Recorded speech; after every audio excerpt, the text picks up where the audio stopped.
Tonight, as House impeachment investigations prepare to take the probe public, a look at the latest on Capitol Hill and why Turkey's president says the U.S. is not holding up their end of the ceasefire bargain in Syria.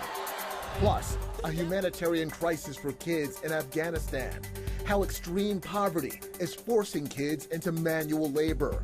All this and more tonight on Faith Nation.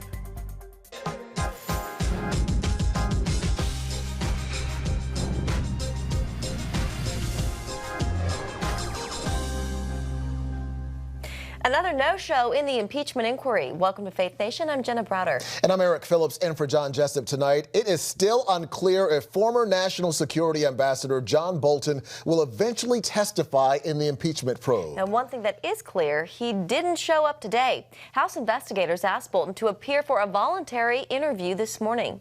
For more on how the impeachment inquiry played out today, we turn to Abigail Robertson on Capitol Hill. And Abigail, unlike others in this probe, Bolton never even got a subpoena to appear. Yes, that's right. Now, while many people who've testified here did so because they were subpoenaed, Bolton, as you said, never got one. And that's because his counsel informed House Democrats that if they subpoenaed him, he would take them to court, which would have led to a lengthy legal battle. It would have drawn out the impeachment inquiry, and Democrats want to avoid that. So they ultimately did not subpoena him. Now, Bolton would have been one of the highest ranking officials to testify had he come today. He has a lot of direct access to President Trump, and House Democrats say that his lack of showing up today just further proves their case for obstruction against President Trump. Yeah, Bolton didn't show, but for the first time there was closed for testimony from an aide to Vice President Pence. What can you tell us about Jennifer Williams? Yes.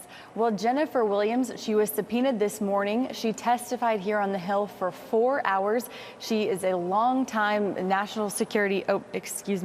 longtime State Department employee, and she apparently was listening in on that phone call between President Trump and Ukrainian President Zelensky. So we don't know what she said in that 4 hours. I'm sure she received many questions about her thoughts on the phone call. But while she was here on the Hill, Vice President Pence was in New Hampshire touting the president's innocence. Take a look. You know, the American people have the transcript of the president's call, and they can see there was no quid pro quo, and the president did nothing wrong. The president's focus has been, as my focus was in my meetings with President Zelensky, on supporting President Zelensky's efforts to deal with a historic pattern of corruption in Ukraine. And next week, the public hearings begin, so we'll finally get to see what's being discussed during these testimonies. Now, Abigail, we understand Republicans, they only have a few more days to request witnesses ahead of Wednesday. Today, House Democrats invited Republicans to submit their witness requests, but they only have until Saturday to do so. And remember, House Democrats can have the ultimate decision over who testifies and can veto people that Republicans request. We're hearing that Republicans might put the whistleblower on their request list, and it is very likely that that will be vetoed by Chairman Schiff. And I'm not sure who else will be on that list, but as you said, these hearings will start next week, and things will certainly get very interesting.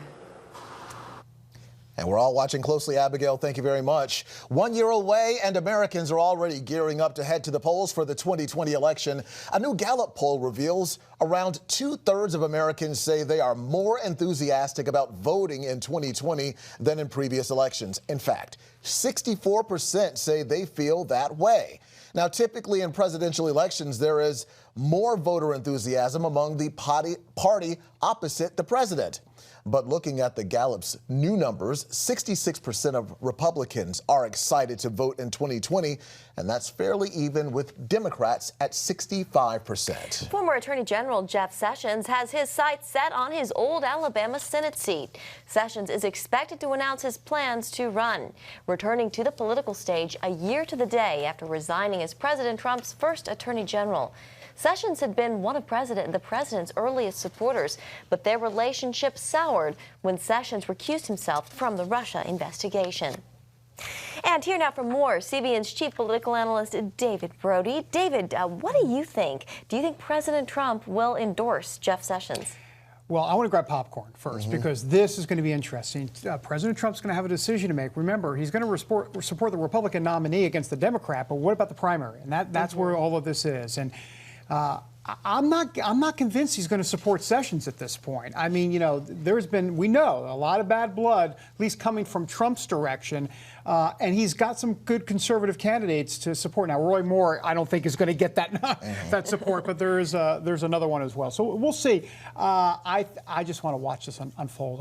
I'm excited. Got some butter and salt on the popcorn as well? Oh, I got plenty of butter and salt. I'm sure. Well, now, voter turnout this week in Kentucky and Virginia was pretty massive. What does that say for 2020? Better watch out, Trump, Republicans. They're in deep trouble because of all of this enthusiasm. You just explained some of that in the graphic that we just saw from the Democrat standpoint. But the good news for Republicans, which you also showed on the graphic, is that there's a lot of Republican enthusiasm out there as well. And I'm convinced, and we've talked about this before, but we know about that 81% evangelical number, 81% of white evangelicals, that's how they measure the exit polls at CNN, supported Donald Trump in 2016. He needs to be north of that number in 2020 to win. 81% is not going to do the trick this time. Too much anti-Trump fervor on the left. David, do you think he can get plus 81%? Well, Ralph Reed and some other folks that are a little bit more knowledgeable about this as it relates to what's on the ground in the swing states believe he can get there, 83, 84%. I'm not necessarily convinced of that, but that's not what they pay me for to do. I will say this. I think it's a heavy lift. Yeah. I think 81%, or excuse me, north of 81% is hard. Can he do it? Yes. Do I think it's 83, 84%? I don't think so. 82, 83, possibly, and that could just barely get him over. We'll see. Swing states and battleground is crucial with evangelicals. David, on impeachment, there's a new Morning Consult poll that shows public support for impeachment slipping 4%. There, of course, is the fight in the halls of Congress, and then there is the fight in the court of public opinion. Two very different things. Very much so. And the court of public opinion will start to shift next week when we have these public hearings. And I think at that point, some of that slippage that we've seen in terms of support for impeachment will probably start to increase when it's all over, not just cable television, but the networks will break in as well. And I think that could be a problem right now for Trump. But we'll see. It's still a confusing story to a degree. Well, history tells a story there because that's exactly what happened where President Nixon was concerned, right? That's right. And so with Nixon, though, we had the Saturday Night Massacre, we had the tapes, we had two huge smoking guns. The smoking gun here, maybe an anti-smoking gun, because Donald Trump keeps saying, read the transcript, and if it's the transcript, well, if that's the smoking gun, he's saying, look, I released the smoking gun, and there's no smoke in the gun. Hey, that was not bad. That wasn't bad at all. Very good, as a matter of fact. Thank you. David Brody, thank you very much. David. All right, guys. We'll be right back after this. More Faith Nation on the other side of the break. Introducing the CBN Bible from CBN.com. Now, an easier way to study the Bible and grow in your faith. Highlight your favorite verse. Read separate versions at a glance. Click and read a commentary. Or cross-reference your favorite verse using the Strong's Concordance. All the right tools to study the Bible, all in one place. The CBN Bible, available at cbn.com/Bible or the iTunes App Store. This is CBN Newswatch. Thanks for joining us. Watch breaking news, exclusive stories and programs, credible news reporting. We show you what's happening in the world and how you can pray about it. This is CBN Newswatch, because truth matters. Weekdays at 5 on the CBN News Channel. Yes, right on time. From Superbook. Pepper's Pizza Palace is donating pizza for everyone today. Wait. I have big plans today. Trust in God even when times are tough. He has a plan for your life. Hey, we're gonna be late for the grand opening. My parents want me to help with this outreach thing, feeding the community. What am I supposed to do here? Superbook! Join the Superbook Club and get Superbook The Birth of Moses, plus 2 copies to share with others, all for your gift of only $25. Pharaoh ordered all newborn Hebrew boys thrown into the Nile River, and I have a 3-month-old brother. The Birth of Moses. Yours for a gift of only $25. What will you do the next time the soldiers come? I do not know, but I trust God has a plan for all of us.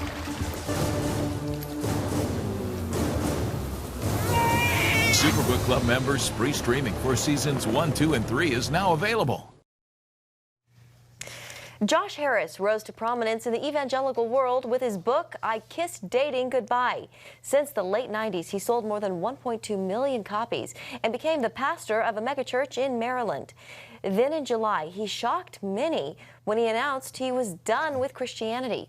This week on Axios on HBO, Harris offered this insight as to why he left the church. I excommunicated people. If you're not living according to the teaching of the Bible and you're living in unrepentant sin, then you have to be put out of the church. And I think I came to a point of recognizing, you know what, I'm not living according to this. And I held other people to this standard and, you know, I excommunicated myself, essentially. And Mike Allen, the co-founder of Axios and who you just saw in that clip, joins us now for more. Mike, thanks for being here. Jenna, thanks for having me. I'm glad I wore a different shirt. Yeah, different day, right? Well, congratulations on this interview. Really interesting. Mike, give us the backstory. How did this come about? Josh Harris was one of the most famous evangelical pastors in the world. He was in the spotlight at a young age. His parents were big in the homeschooling movement. And that book that sold 1.2 million copies was published when he was 21. When he was 30, he became the senior pastor of Covenant Life Church, just outside of D.C. here in Gaithersburg, Maryland. 4,000 people a Sunday came through there. He was leading a staff of 50, so quite a following online. And that's why this was such a stunner. This summer on Instagram, he went on and first he said, I'm separating from my wife of 20 years. 9 days later, he said, essentially, I don't believe. Josh Harris said, by any definition of a Christian, I no longer am. You said on Axios that Harris's story is important because it shows the split among evangelicals. What do you mean by that? Yeah, no, what we're really seeing with Josh Harris is a generational split. So some of the older generation, which had a more rigid approach and imposed that on their kids, some of the younger evangelicals are saying, we don't have to depart from the gospel. We don't have to depart from anything that God or Jesus teaches us, but that we can live our lives differently. And so I think that's what we saw with Josh, that he told me that he's still exploring these issues. But I asked him, if you were the minister, would you excommunicate yourself? Would you impose church discipline on yourself? And he said he would. And I said to him, I know a lot of people that are angry about your announcement. And he said, I do too. He's heard from a lot of them. And he says their anger is understandable. That's interesting.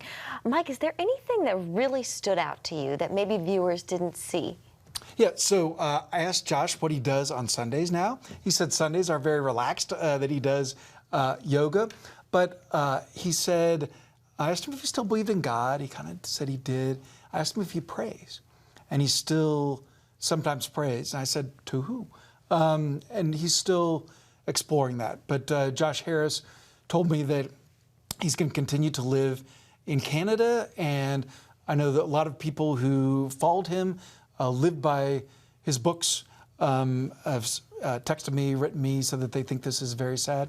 Interestingly, Josh Harris has walked away from a lot of the advice in I Kissed Dating Goodbye. He posted a statement saying that for a lot of people, that it wasn't good advice. I asked him what rules, he now has 3 teenagers. I asked him what the rules of dating for his teenagers were. They definitely will be less stringent than in I Kissed Dating Goodbye, where the rules were not just no sex before marriage, no kissing before marriage. I said, what was the first moment that you kissed your wife? And it was at the altar. So he followed his own advice in those days. Wow. Very interesting story. Well, shifting gears just a bit here, you've been in Washington for a long time. How do you see this whole impeachment situation playing out? You can argue that for all that we're going to see, that in the end, it won't make any difference to the president's electoral standing. So there are people around the president that think that in the end, this could actually help him by riling up his supporters. I can tell you, though, from our own reporting, the president doesn't think this is a good idea. The president knows that as far as your historic legacy, to be only the 3rd president since Andrew Johnson to be impeached, not something that you want at the top of your resume, but people around him are thinking that this is survival, because here's what's likely to happen. It now looks virtually certain that the House will impeach the president. But at the moment, there are no signs in the cracks in what we call his red wall. And the red wall are the senators that he needs to vote against convicting him, removing him from office. 20 Republican senators would have to get together and decide to convict him in order to remove him from office. No signs of anything like that number coming together. Yeah. Mike Allen, we have to leave it there, but it's so good to have you today. Thank you, Jenna, and thank you for your audience for your interest in Axios on HBO. Absolutely. Well, still ahead, how widespread poverty could be giving the Taliban the upper hand in Afghanistan.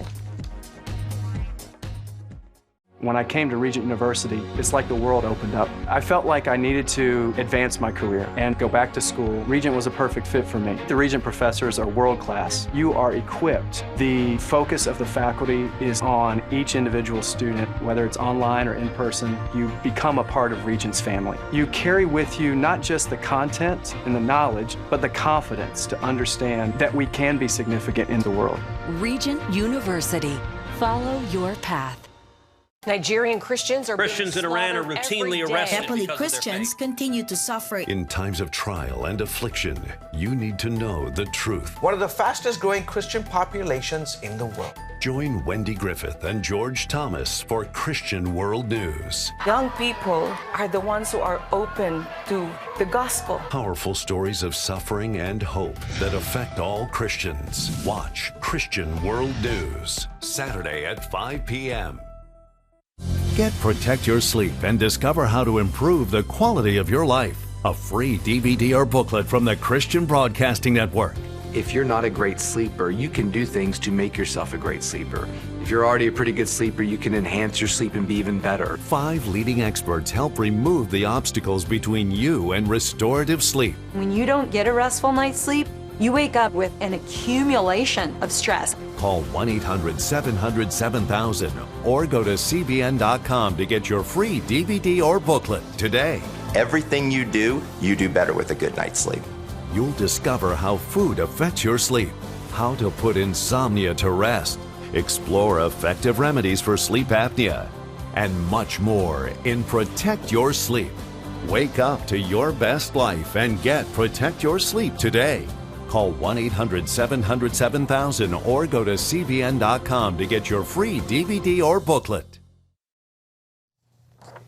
Turkey's president says the U.S. is not making good on its promise to remove Kurdish fighters from the Turkey-Syria border. It was a key requirement of the U.S. brokered ceasefire after Turkey invaded northern Syria last month. But Turkey says it isn't happening. The State Department put the blame back on Turkey. But President Erdogan says the plans to bring up the issue when he travels to Washington to meet with President Trump at the White House are definitely still intact. That meeting is still on despite international condemnation and new criticism today from some of Mr. Trump's allies in Congress. But I think inviting him to the White House under these circumstances is problematic. You know, he invaded Syria and he put an ally at risk.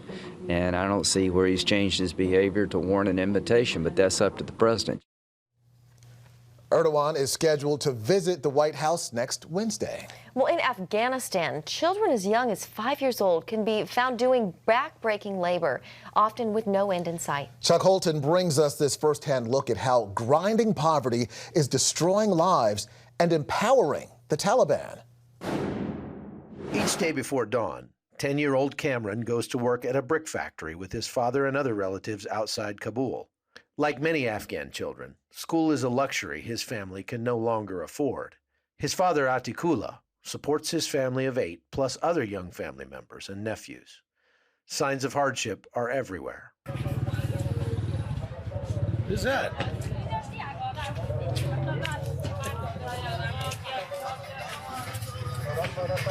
This market in downtown Kabul is probably one of the most dangerous places in this city because it's where they like to blow things up. There's a heavy security presence. This is just after Friday prayers, and I'm here just checking out the shopping scene. That's very interesting for sure. You can see kids everywhere here, begging or working any job they can. Outside the city, children as young as 5 or 6 work at brick kilns in the sweltering heat.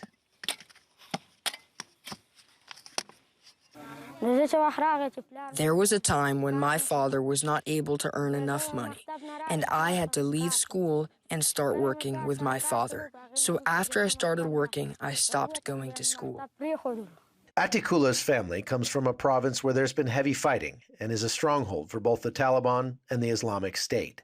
Brick factory owners offer people here loans for basic necessities, forcing families to work them off during the summer months. Workers say a family of 10 can bring in an average of $12 to $18 a day. My children wake up in the morning right after prayers and they come here for work, so they don't have time for school. These days, if you don't work, you can't survive. A bag of wheat flour is around $18 in the market. So if we all don't work, we won't be able to afford the $18 to buy it.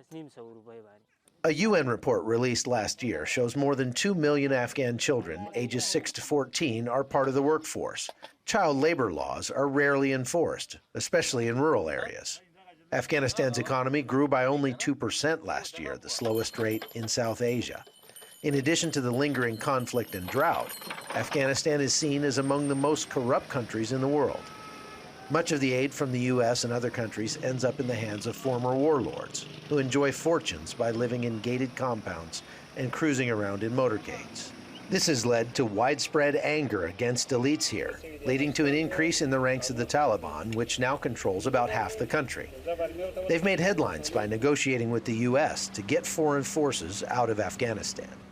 A World Bank report from July shows an agreement with the Taliban could bring back the economy by encouraging the return of capital and skilled workers from overseas, but only if the security situation improves. Shubham Chowdhury, the former World Bank country director for Afghanistan, says more than half his country can't meet their basic needs. $1 a day is what we estimated a person would need to have satisfy their basic needs. And it turns out, unfortunately, that more than half the population lives on less than $1 a day. But even more, I think, striking was the fact that almost 3/4 of the population was close to that level. Okay, so I think the state of poverty in Afghanistan today is that it's deep and it's widespread. Jan Aga, a 65-year-old who works alongside Atikula's family in the brick kilns, sees little hope for the future. He's been working to pay off loans for more than 30 years. Unfortunately, this has turned into a family business. His 4 sons are already on the assembly line, and he expects his grandchildren and even great-grandchildren will do the same. We always think about our future, but we never know how long we'll have to live with these economic problems or when we will be able to live our own lives and breathe in freedom. Right now, we live like slaves. From Kabul, I'm Chuck Holton for CBN News. Christians around the world are standing with the Israelis. But why?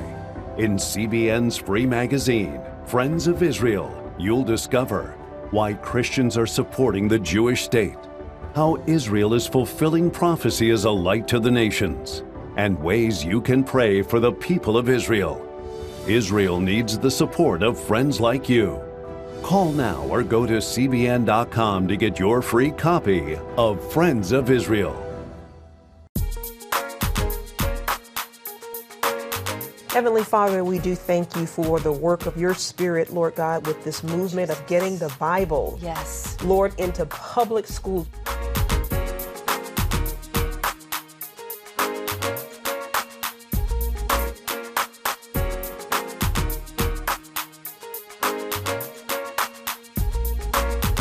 Watch The Prayer Link, Tuesday nights at 6:30. Hey, if you're tired and exhausted all day, you can't think clearly, and you really just need a cup or even a pot of coffee to get through your day, then join me, Dr. Josh Axe, for this new series where I'm going to teach you how to transform your diet and use essential oils and supplements to get a better night's sleep. Protect your sleep and live your best life with innovative information from 5 leading sleep experts. If you're not a great sleeper, you can do things to make yourself a great sleeper. If you're already a pretty good sleeper, you can enhance your sleep and be even better. Discover a sleep-enhancing bedtime routine, how to put insomnia to rest, learn how to relieve pain that disturbs sleep, and much more in Protect Your Sleep. Everything you do better with a good night's sleep. Wake up to your best life. Call 1-800-700-7000 to get your free DVD or booklet of Protect Your Sleep today. Don't miss out on this brand new series. Los Angeles is ground zero for America's homeless epidemic. Nearly 60,000 are living on the streets there. Yeah, and while the government tries to get a handle on the crisis, faith-based organizations are stepping up to help the needy. Ben Kennedy takes us to the Dream Center. How lucky I am being here, because I have a chance to actually, at 61, make another run. And people at my... As the homeless pour into California, Reverend Matthew Barnett is staying put. We've been here for 25 years in the neighborhood. We've never left. In fact, that's when Barnett locked down a multi-million-dollar property to help the homeless. People thought we were crazy when we bought it because we had nothing. We had $50,000 in the bank, and we had a church of all homeless people. Like 80% of my church was homeless. And in 1996, the Dream Center opened its doors. This is the 101, one of the most famous freeways in the country.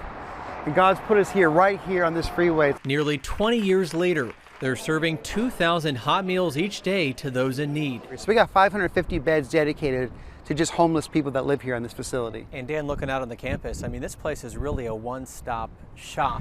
Yeah. For the homeless. Yeah. They have a place to stay, they can get food, as well as ministry and help. And I think the great thing about our programs in dealing with the homeless is that they're one-year programs.